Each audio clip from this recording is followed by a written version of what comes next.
add a simple floor. Just do this.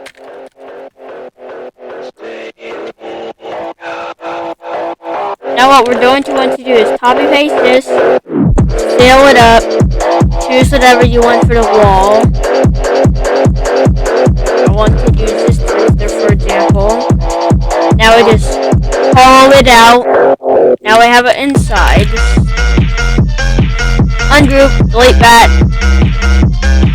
Now what you want to do next is add a little roof, which is just get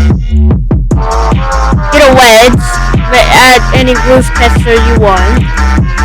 Now place it on top. If your roof is uneven, this may not work for you.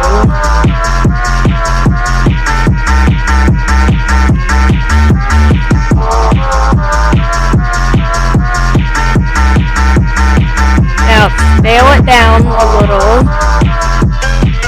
Place it on the other side.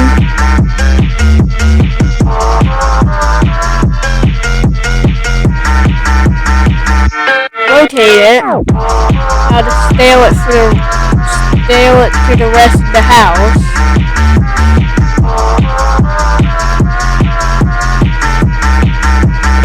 And that is a simple house you have just created. Good job, you created a simple house that looks something like this. Now I'm just gonna add some finishing touches.